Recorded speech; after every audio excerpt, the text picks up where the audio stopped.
다시 그 저성장 시대 외식업의 변화, 그러니까 코로나 이전의 외식업 시장에 대해서 다시 한번 좀 짚어보고 넘어가겠습니다.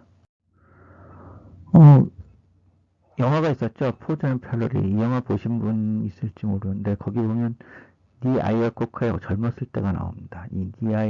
아이어 코크가 되게 유명한 사람인데 나중에 뭐 자동차에서 사장도 하신 분인데 닛산인가요? 뭐 어디 했는데 그때는 포드의 마케팅 책임자로 있었더라고요. 1965년 정도에. 근데 그가 한 말이 회의 석상에서 우리도 패러리처럼 생각해야 합니다. 라는 얘기를 합니다.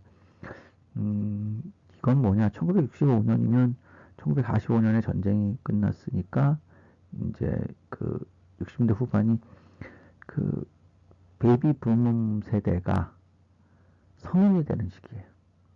그럴 때 베이비 붐 세대가 성인이 될 때, 미국의 베이비 붐 세대가 성인이 될 때 그 포드처럼 좀 낡은 디자인이라고 그럴까? 좀 시대에 뒤떨어진다고 얘기를 해야 될 거예요. 그런 디자인의 그 차들은 인기가 없다. 이제 좀 더 패러리처럼 날렵하고 디자인에 집중한 그 어떻게 보면 기술에 집중한 차들을 만들어야 된다라는 걸 주장을 하면서 실질적으로 그 자동차 경주대에 참가해서 포드가 패러리를 이기는 그런 것들을 한 실화를 바탕으로 한 얘기인데요. 그게 이런 거거든요. 그 이제 전쟁이 끝나고 이게 되게 유명한 사진이죠. 뉴욕에서 수병과 간호사가 그 전쟁이 끝나고 환호하는 장면. 이 세대가 자식들을 낳는데 걔네들이 이제 20살이 되고 자동차를 탈 때가 되니까 이런 뭐 미국식 튼튼한 차보다는 빨간 페라리 같은 이런 류의 차들에 대한 관심들이 높아지고 거기에 각광을 받더라. 그래서 포드도 이렇게 바꿔야지만 살아남을 수 있다. 그러니까 그 어떤 시대적 사고의 전환이 필요한 시기라고 얘기를 했었죠. 그런 부분들을 해서 나왔던 영화입니다. 그래서 저는 우리 특히 축산 쪽은 분명히 저 포드의 사고를 그 니아이 코카가 얘기했던 거를 분명히 받아들여야 됩니다. 그리고 이미 그쪽으로 변한 친구들도 많지만 우리나라 산업이 여러 군데는 전부 다 좀 저렇게 변화하는 쪽으로 가야 되지 않겠나 하는 생각들을 좀 가지고 있습니다. 그래서 나 때는 말이야가 중요한 게 아니죠. 그건 과거이고 새로운 변화에 대해서 어떻게 받아들이죠. 코로나가 오기 전에도 세상은 달라지고 있었습니다. 그래서 새로운 패러다임 시대가 되고 패러다임 시프트가 온다라고 이야기들을 했었고요. 그걸 흔히 마켓 4.0의 시대가 온다. 이거는 필립 코틀러가 한 얘기죠. 마켓 1.0, 2.0, 3.0, 4.0, 그다음에 가치 소비 시대. 저는 이거를 필립 코틀러한테서 배웠어요. 그리고 뉴노멀의 시대. 이게 뭐 이제 그 경기가 달라지고 새로운 사고가 생긴다. 그런데 하나가 이제 포스트 코로나 시대가 왔다라는 얘기들을 저희가 다시 한번 하게 되는 시점이 된 것 같습니다. 그래서 이게 지금 그 식업 생존의 법칙을 정리하다 보니까 코로나 시대가 와서 산업에 문제가 생기는 게 아니고 이 인구 통계학적인 변화가 큰 변화가 다가오고 있는 거예요. 그리고 그만큼 세상이 한번 좀 이렇게 뭐랄까 바뀌어야 되는 시점이 온 거라고 봅니다. 그래서 미국의 경우는 2차 세계대전 이후 46년부터 65년 사이에 출생한 세대를 지칭하는 말이에요. 그 상당히 많은 인구, 1년 동안 많은 인구가 태어났고, 그래서 80년대, 90년대 소비의 주체가 된 세대고, 우리나라는 55년부터 63년. 그러니까 왜 63년을 우리가 이렇게 짰냐 했더니 간단하더라고요. 63년에 그 산하 제한 운동을 해서 애들을 적게 낳자고 얘기를 했던 것 같아요. 그러니까 65년생인데 저는 그러니까 베이비붐 세대는 아니에요. 근데 이제 뭐 미국 사람들 얘기는 끝내고 우리나라만 보면 55년생이 65세, 뭐 66세, 50, 그리고 63세, 57세니까 이제 이게 65세부터 노인이라고 얘기하면 65세, 55년생은 노인층에 들어가는 거고 곧 우리들 이 베이비붐 세대가 전부 다 노인층에 들어갑니다. 그리고 일본의 경우도 73세부터 71세죠. 일본은 이미 다 노인층에 들어간 거예요. 그러니까 이게 일본의 어떤 경제나 사회 변화에 참 큰 영향을 많이 미쳤던 것 같고 우리도 이 일본의 변화를 좀 답습하지 않을까 하는 생각들을 좀 가지고 있습니다. 그래서 우리나라는 55년생부터 1963년생까지가 711만 명. 근데 아까 말씀드렸지만 2020년부터 노인 대열에 들어오고 생산 가능 인구가 주는 거죠. 그러면서 많은 변화를 일으키게 됩니다. 그러니까 식품, 농업, 외식, 인구 통계에 되게 민감하거든요. 왜? 우리는 인간의 한정된 위에다가 물건을 파는 사람들이니까. 인간이 아무리 부자라도 하루 10개를 먹지 못합니다. 그죠?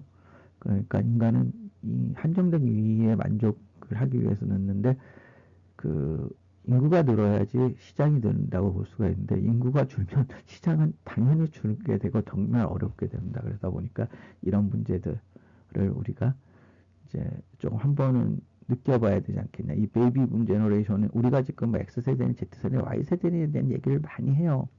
그리고 그들에 맞춰서 모든 상품이 개발되고, 현대 카니발 선전, 기아인가 현대 카니발 선전하고 XYZ가 같이 탄다 그러는데, 그러면 베이비 붐 세대는 할아버지는 그렇잖아요. 그러니까 그런 부분들을 조금 고민해야 될 세대인데, 이 베이비 붐 세대에 대한 연구가 거의 이루어지지, 뭐, 하기는 하더라고요. 근데 관심이 없는 것 같아요. 근데 외식업에서는 이 베이비붐 세대, 식품 산업에서는 베이비붐 세대, 농업에서는 베이비붐 세대에 대한 관심도가 높아야 될 것 같습니다. 이걸 아까 그렇게 설명할까 잘 이해 못하니 이렇게 보시면 돼. 이게 15년 자료니까 이게 5년씩 더 간다고 생각하면 80만 이상 태어난 세대가 1년에 한 33살까지는 80만 명 이상 태어났어요. 그리고 60만에 70만 태어난 게 15살짜리까지. 그러니까 우리는 어떻게 보면 조금 뒤까지도 괜찮을 수 있는데, 문제는 지금의 13살들 이하는 40만 명 이하로 태어나고 있단 말입니다. 이들의 인구 구조가 확 달라지는 거죠. 이거를 표로 나타내면 1965년에는 고용 인구가 3.1%, 90년에는 5.1%. 이 1990년이 대단히 중요한 게, 1993년에 우리나라는 적어도 축산 쪽에서는 현대화된 농업, 축산업에 대한 정리가 됩니다. 그래서 그 룰들, 그때 세워졌던 모든 기본이 지금까지도 이어지고 있는데, 그때는 고령인구가 5.1% 사이였고, 지금은 14%가 2017년에 13.8%, 14%가 됐습니다. 벌써. 그리고 35년도에 30% 정도가 될 것 같고, 이거 지금 3.1% 잘못된 것 같고, 그 다음에 2050년에는 40%대. 그러니까 인구가 점점 고령화되는 거죠. 그래서 그런 먹는 것도 다 달라지고, 음식에 대한 패턴 다 달라집니다. 그런 부분에 대해서 우리가 고민해야 되는 것. 그러니까 이제 65년부터 90년까지는 서서히 1%밖에 안 늘었잖아요, 고령 인구가. 그러니까 서서히 진보 변화해 어떤 것이 지금 27년 만에, 거의 30년 만에 확 한 9% 정도의 변화가 왔고, 앞으로 더 변화가 오겠다는 얘기죠. 근데 문제는 뭐냐? 우리나라 베이비 부머 세대의 가장 결정적인 문제는 이거예요. 국민연금을 한 푼도 못 한다.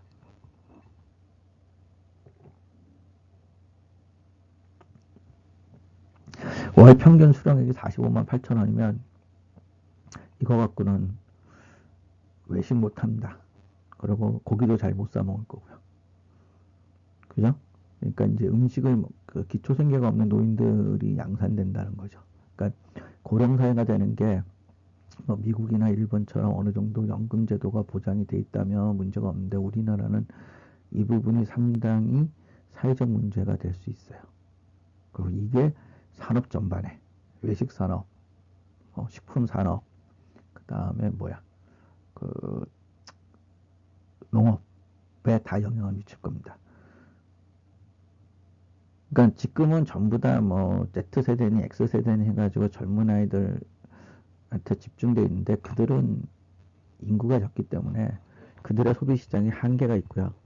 실질적으로 소비를 이끌던 그 베이비붐 세대가 소득이 없어지니까, 소득이 없으면 긴축을 합니다. 퇴직을 하면 긴축을 하게 되니까, 그렇게 됐을 적에 생기는 어떤 소비 위축은 어마어마한 거거든요. 그런 부분을 좀 미리 생각하고 고민하셔야 될 시기가 온 거 아닌가 싶은 생각을 갖습니다. 그러니까 이제 거기에 덧붙여서 한국 사회 경제가 지금 80년, 90년대 한참일 때는 8%. 그러니까 고기를 많이 먹었죠. 경제 성장률도 좋고 젊고 나라가.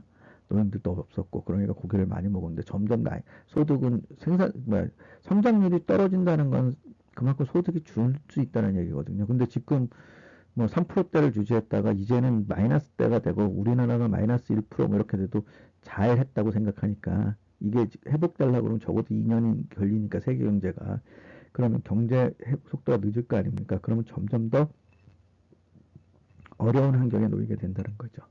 그래서 마켓 1.0 시대, 2.0 시대, 3.0 시대, 4.0 시대. 근데 이게 재밌는 게 이 마켓 1.0, 2.0, 3.0, 4.0 시대가 전부 다 이 한 그래프 안에 있어요. 근데 이게 불과 65년부터 2020년까지예요. 근데 미국은 마켓 1.0 세대가 1906년인가 8년에 포드가 T1 자동차 만들 때입니다. 1906년인가 그렇습니다. 그 다음에 마켓 2.0의 시작을 1928년에 GM이 미국에서의 자동차 시장을 포드를 누르고 1등 했던 시절. 그러니까 뭔가 소비자의 다양한 욕구를 충족시키기 위해서 검고 하나의 단일 모델의 T1 자동차가 아니고 새롭고 새로운 색깔의 새로운 모델들의 각기 그 아이덴티티를 가질 수 있는 자동차를 개발해서 보급하면서 인기가 있고 시장을 1위를 했던 시장이 마켓 2.0 시대라고 얘기를 해요. 그런 것들이 1928년에 시작했는데 1900 우리는 한 70년대, 80년대 시작했다고 보시면 되고요. 90년대가 김영삼이 대통령 됐던 시대가. 그러니까 거의 우리는 같은 세대에서 온 거죠. 지금 뭐 마켓 4.0이라고 이야기하지만 마켓 4.0은 우버예요. 우버 에어비앤비나 우버를 이용하신 분 손들어 보십시오 하면 지금 여기 수업 듣으신 분도 그렇게 많지 않습니다. 그만큼 마켓 4.0의 시대는 우리하고 멉니다. 이론적인 얘기지. 마켓 3.0은 스마트폰이니까 우리가 지금 다 사용하고 있어요. 근데 문제는 뭐야? 3.0의 다른 부분이 있느냐? 음식의 마켓 3.0 시장 찾기 힘듭니다. 그러니까 우리는 마켓 2.0 시대를 대부분 마켓 2.0 시대를 살고 마켓 1.0 농업 부분은 아직도 마켓 1.0 시대를 살고 있다고 생각하시면 돼요. 특히 죄송한 얘기지만 한돈 산업 부분은 마켓 1.0 시대를 벗어나지 못하고 있습니다. 그게 한돈 산업이 힘들어지는 이유가 될 겁니다. 뭐 이렇게 비판적으로 얘기하는 건 아니고 염려스럽고 대안을 찾기 위해서 말씀을 드리는 거고요. 그래서 이런 부분들의 사회 환경 이것이 곧 외식 산업도 마찬가지. 지금은 성장기, 그러니까 베이비붐 세대가 성인이 되고 노인이 될 때까지는 성장기였고 그들이 노인이 되면서부터 쇠퇴기가 온다는 거예요. 사회 전반이. 근데 제가 외식업 생존의 법칙을 쓰면서도 그렇고 식품 산업을 연구하면서도 그렇고 한전 산업을 연구하면서도 그렇고 제일 농업에 관한 연구를 하면서 제일 걱정되는 게 전 사실 이 엔겔 지수를 찾아봤는데 엔겔 지수 자료가 없어요. 이거 제가 잘못 찾아서 문제예요. 근데 이게 중앙일보에서 기자가 이걸 정리해 놨더라고요. 근데 이 기자의 정리에 의하면 엄청난 일이 벌어진 겁니다. 엔겔 지수가 뭔지는 다 알죠. 소득 대비 식재료비의 지불. 그럼 뭐야? 소득이 증가하면 식재료비 먹는 거는 줄어야 돼요. 그러니까 선진국 수준 뭐 미국, 스웨덴, 유럽연합, 핀란드, 덴마크 다 13% 미만이지 않습니까? 프랑스 사람들은 좀 잘 먹는다고 그래서 13.2%? 와인값이 좀 들어갔나? 근데 우리는 외식을 포함하면 27이에요. 여기 미국이나 이런 데 외식이 포함된지 안 된지 몰라도 27이면 중국이 28.6이거든요. 거의 중국 수준밖에 안 돼요. 근데 중국은 이게 잘 사는 사람들만 얘기한 게 못 사는 사람들을 얘기하면 우리나라 80년대 수준밖에 안 될 건데 이 정도 루마니아 수준밖에 안 된다는 거예요. 일본은 그 외식업 비중이 높은 이유가 있어요. 25.7이 25.5라는 건 뭐냐? 일본은 외식업을 제외하면 20.7. 그러니까 실질적으로 4 정도가 외식업이고 우리는 외식업을 제외할 때 13.인데 얘네는 20.7이라는 게 제가 볼 적에 일본에서 외식업에는 중식이 빠져 있습니다. 우리는 외식업을 제외할 때 중식이 포함되어 있어서 13.6이라는 게 많고요. 그러다 보니까 뭐랄까 그 우리는 일본보다도 거의 7 정도가 높죠. 그건 뭐야? 소득이 감소하면 엔겔 지수가 엄청나게 올라가거나 지금처럼 식료품을 먹으면 엔겔 지수가 아니면 소득이 달라지면 탄력적으로 소득이 떨어지면 탄력적으로 식료품 비용을 줄여나갈 겁니다. 특히 외식 비용. 이게 우리나라 외식 산업의 미래에 상당히 뭐랄까 어두운 면을 예측해 줄 수 있다고 봅니다. 근데 이제 여기 기자가 분석하기를 배달과 외식 문화가 발달했고 반조리 식품이 늘고 식품값이 상승한다라고 얘기했는데 특히 배달 음식이라는 게 우리나라에만 있는 독특한 문화 중에 하나거든요. 물론 외국에도 있지만 우리처럼 그렇게 활성화되어 있지 않아요. 근데 이 배달 음식의 비용 지불이 이런 게 장난이 아니에요. 그래서 저는 지금 배달이 활성화되고 있는 이 코로나 뭐 언택트 시대인데 이게 지속적으로 갈 비즈니스 아이템은 아니라고 봅니다. 어, 테이크아웃은 늘어날 거예요. 그리뱅고, 테이크아웃. 그러니까 쭉 계산해서 들고 집에 가서 먹는 거. 이런 것들은 왜 서비스 비용이 안 들잖아요. 그러니까 소위 우리가 FOH, BOH 얘기하는데 BOH는 주방에 근무하는 사람이고 FOH는 그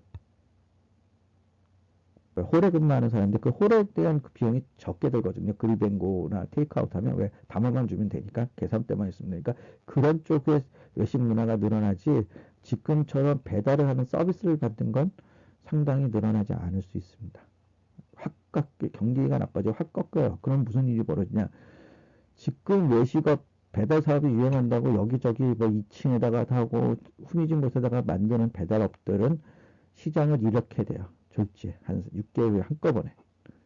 물론 길목 좋은 데다가 자리 잡으시면 좋은데 지금 길목 좋은 데는 아직까지도 임대료가 비싸니까 진출한 사람이 드물단 말이에요. 이게 상당히 문제시되는 게 될지도 모릅니다. 그러니까 산업이 코로나 지금 이 시기에는 급변하는 시기이기 때문에 가능하면 투자하지 않고 지켜보시는 게 맞습니다. 개인적으로 식당을 하나 하시더라도. 그런 부분에서 이 엔게이스가 가지고 있는 위기가 저는 엄청나다고 봅니다. 라이프 스타일 이 부분 흔히 얘기를 하죠. 라이프 스타일이라고 한다. 인구 통계보다 더 중요한 게 라이프 스타일인데 각기 자기가 가지고 있는 아이덴티티만큼 선택을 합니다. 이제는 똑같은 모상에 뭐 똑같은 뭐 앞에 나란히 하는 시대가 아니고 88처럼 우리가 뭐 70년대는 그랬잖아요. 100억 불 수출하면 다 살 줄 알고 열심히 일했고 80년대는 올림픽만 하면 다 뭐 선진국 대열에 낄 줄 알았던데 그런 시대는 지났고 각기 자기가 하고 싶은 대로 살아요. 그래서 그 뭐야 인터넷에서 라이프 스타일을 치면 여러 이런 그림들이 나와요. 맛있는 거 먹고 좋은 거 사고 해외여행 다니고 자기 건강 지키고 친구들과 어울리고 좋은 거죠. 아름다운 그림이죠. 근데 실질적으로 정말 무서운 라이프 스타일은 태극기 부대입니다. 태극기 부대는 그래도 베이비붐 세대가 일부 들어가 있지만 이 베이비붐 세대가 전부 다 노인이 되면 이 태극기 부대 어르신들이 하나의 정치 세력화 될 수 있어요. 그럼 그들이 왜 지금 그 뭐야 광화문 광장에 모이는가에 대해서 이거 단순히 문재인 정부에 대한 반감 이런 걸로만 생각하시면 안 돼요. 그러니까 그들이 원하는 것, 그들의 라이프 스타일이 무엇인가에 대해서 조금 더 정부도 기업도 뭐 부모님을 모시고 계시면 우리 자신들도 우리 아버지가 왜 저럴까에 대해서 고민을 하셔야 돼요. 근데 제가 이 태극기 부대가 라이프 스타일 대표적인 것, 그러니까 뒤로 가는 것도 라이프 스타일인다고 얘기 들었더니 지난주인가요? 지난주 강진으로 강의를 하는데 어르신 한 분이 되게 화를 내더라고. 그게 잘한 거냐 못한 거냐. 정치적 이야기가 아니에요. 그들이 정치 행위를 하기까지 한 심리적 상태. 아, 이게 빠졌구나. 마케팅, 현대 마케팅에서 가장 중요한 건 사람입니다. 아까도 그 마케팅에서 포피믹스의 사람, 물론 그건 내부 고객이지만 사람과 철학이 있어야 된다고 얘기했지만 소비자의 사람과 철학에 대한 것도 관심을 가져야 될 시기가 온 겁니다. 그래서 그 부분에 대해서 좀 더 고민하셔야 될 부분이 있습니다.